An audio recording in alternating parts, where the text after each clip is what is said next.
सभी को मेरा नमस्कार। मैं हूँ रानी सिंह। आज हम सीखेंगे पोषण ट्रैकर में सैम बच्चों की भूख परीक्षण कैसे करें। इसके लिए हमको लाभार्थी की सूची में जाना होगा। लाभार्थी की सूची में जाने के बाद हम किसी भी श्रेणी के बच्चे का नाम सूची ओपन करेंगे।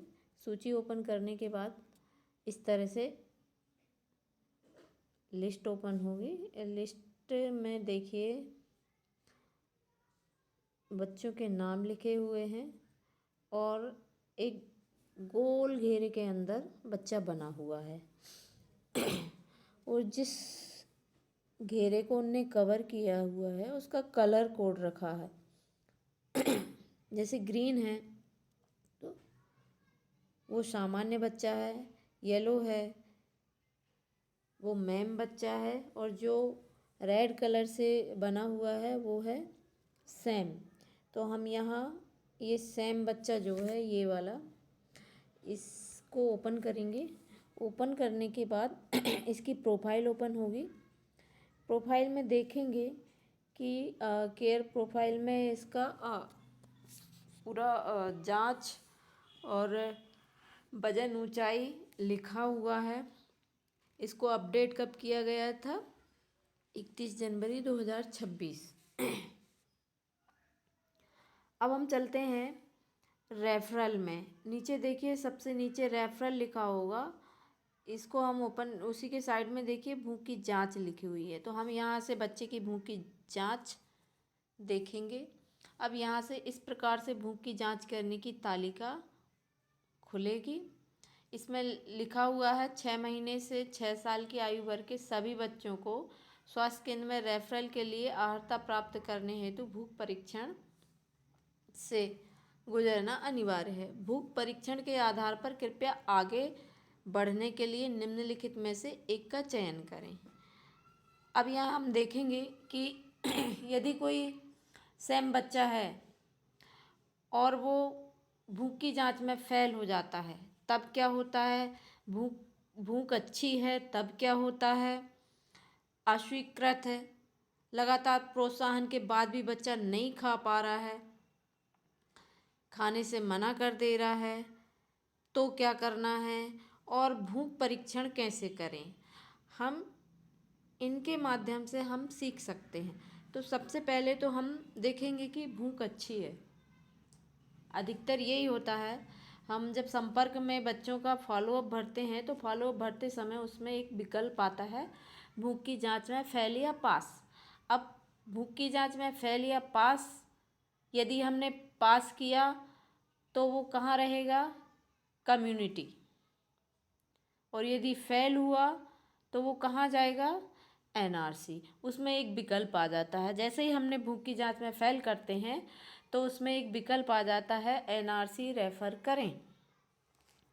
तो हम यहाँ देखेंगे कि उसकी भूख अच्छी है, तब क्या करना है? भूख अच्छी है तो हम भूख अच्छी पर क्लिक करेंगे। क्लिक करने के बाद हमको आगे बढ़ना है। आगे बढ़ने के बाद वो कुछ अतिरिक्त जानकारी हमसे चाहेगा। अतिरिक्त जानकारी में क्या पूछ रहे हो? क्या बच्चे की कोई चिकित्सकीय स्थिति है? हाँ, नहीं, पता नहीं। तो हम यहाँ विकल्प चुन लेते हैं, उदाहरण के लिए नहीं। क्या बच्चे को एडिमा है? अब देखिए, यदि बच्चे को एडिमा है तो वो कहाँ जाएगा? एनआरसी। क्योंकि वो भूख की जांच में पास हो गया है तो एडिमा हो सकता है क्या? ज़रूरी नहीं है कि भूख की जांच में पास हो गया है तो एडिमा ना हो, तो हो भी सकता है। यदि हम यहाँ पे हाँ करते हैं तो आपको यहाँ पे आएगा कि एडिमा परीक्षण कैसे किया जाए, क्योंकि हमको नहीं पता है। भूख की जांच में तो पास हो गया, हमको नहीं मालूम है कि उसको एडिमा है कि नहीं है। अब एडिमा किसे कहते हैं, उसका परीक्षण हम कैसे कर सकते हैं, उसके लिए हमको यहाँ पे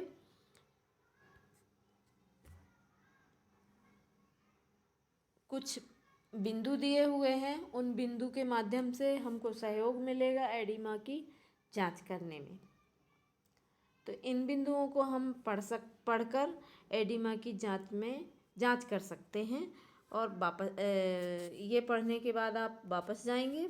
वापस जाने के बाद ये जो हमने चुनाव किया था अधिकतर हमको ये सेट करना है। सेट करने के बाद सबमिट करेंगे। सबमिट करने के बाद प्रोफाइल पे वापस जाएंगे।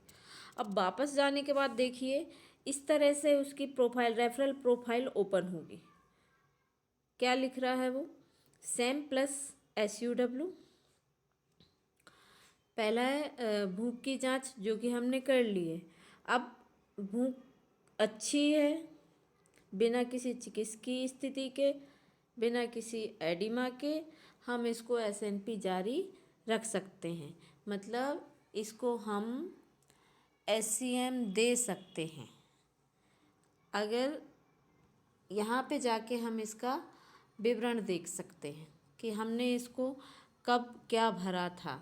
नेक्स्ट टाइम यदि ये बच्चा आपका भूख की जांच में फेल होता है, क्योंकि ये आंगनबाड़ी कार्यकर्ता की प्रोफाइल में मैं अपडेट कर रही हूँ, इस वजह से मैं उसका कुछ भी गलत एंट्री नहीं कर सकती हूँ।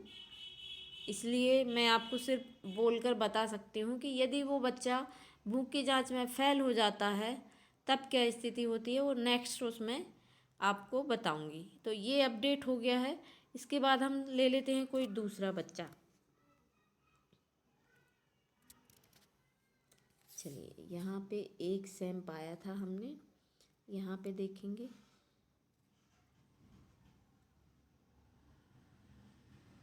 यहाँ पे देखिए रेसिका है, इसको ओपन करेंगे।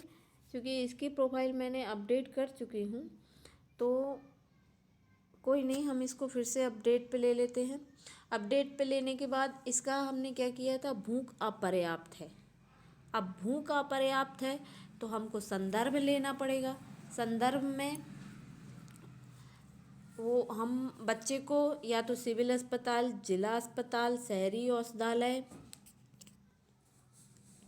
केंद्रीय अस्पताल, सामुदायिक स्वास्थ्य केंद्र, उप स्वास्थ्य केंद्र, निजी अस्पताल, स्वास्थ्य कल्याण केंद्र, प्राथमिक स्वास्थ्य केंद्र, NRC, जो भी हमारे पास में हो, नज़दीक हो, हम उस बच्चे को वहाँ भेज सकते हैं। अब जैसे हमने सेलेक्ट कर लिया, हमारे पास में प्राथमिक स्वास्थ्य केंद्र है, हम इसको प्राथमिक नहीं, हमारे पास उप स्वास्थ्य केंद्र है। उप स्वास्थ्य केंद्र हमने सेलेक्ट किया। यहाँ पे हम डेट डालेंगे कि हम उसको कब भेज रहे हैं, ये हमने सेलेक्ट किया है।